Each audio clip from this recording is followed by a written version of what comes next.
वालेकुम प्यारे बच्चों। आपने 1 से 9 तक गिनती तो सीख ली। अब हम सीखेंगे कि मुख्तलिफ शक्लों को गिनकर उसको उर्दू में और हिंसों में कैसे लिखा जाता है। तो चलें सीखते हैं। सबसे पहले खाने में हमारे पास क्या है? एक भालू। और ये कितने हैं? 1। तो नंबर वाले खाने में हम क्या लिखेंगे? 1। और इसको उर्दू में भी लिखेंगे 1। अब अगले खाने में फ्राई पैन नजर आ रहे हैं जिसमें आपकी मामा आपके लिए एग फ्राई करती हैं। तो चलें इसको गिनते हैं कि ये कितने हैं। 1 2, बस 2 ही थे। अब हम नंबर वाले खाने में लिखेंगे 2 और यहाँ पे हम उर्दू में लिखेंगे 2। अब अगले खाने में कुछ चींटियां जा रही हैं। मुझे लगता है कि अपने घर जा रही हैं। चले इनको गिनते हैं कि ये कितनी हैं। 1 2 3। ये 3 चींटियां हैं जो अपने घर जा रही हैं। तो अब हम नंबर वाले खाने में लिखेंगे 3 और उर्दू में भी लिखेंगे 3। और अब अगले खाने में बड़ी मजे मजे की आइसक्रीम नजर आ रही हैं। तो चले इनको गिनते हैं। 1 2 3 4। अब हम नंबर वाले खाने में लिखेंगे यहाँ पे 4 और इसको उर्दू में भी लिखेंगे 4। अब अगले खाने में ये कुछ रेड रेड सा, ओ स्ट्रॉबेरी। मुझे बहुत पसंद है स्ट्रॉबेरी। तो चले इसको गिनते हैं कि ये कितनी है।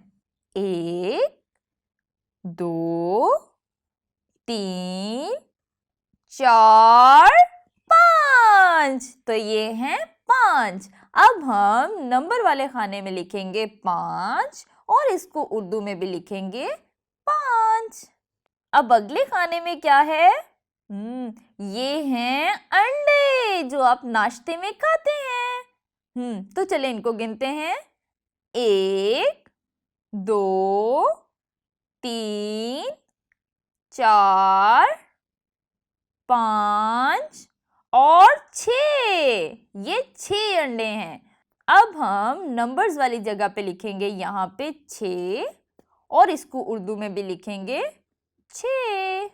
अब अगले खाने में एक सब्जी है जिसका नाम है बैंगन। तो चले इसको गिनते हैं जल्दी से। 1 2 3 4 5 6 7। ये हैं 7। अब हम नंबर वाले खाने में लिखेंगे 7 और इसको उर्दू में भी लिखेंगे 7। अब हम देखते हैं कि इससे नीचे वाले खाने में क्या है। ओह, इतनी घंटियां एक साथ में। तो चले जल्दी से गिनते हैं कि ये कितनी घंटियां हैं। 1 2 3 4 5 6 7 8। ये 8 घंटियां हैं। अब हम नंबर वाले खाने में लिखेंगे 8 और इसको उर्दू में भी लिखेंगे 8। ओ वाओ, अगले खाने में तो इतनी सारी टॉफियां हैं। तो गिनते हैं कि ये कितनी हैं। 1 2 3 4 5 6 7 8 9। ये 9 टॉफियां हैं। तो अब हम नंबर वाले खाने में लिखेंगे 9 और यहाँ पे उर्दू में भी लिखेंगे 9। तो प्यारे बच्चों, आज आपने तस्वीरों की मदद से मेरे साथ मिलकर 1 से 9 तक गिनती सीख ली। तो अब आप जाएं और आप भी टॉफियां खाएं। Bye bye.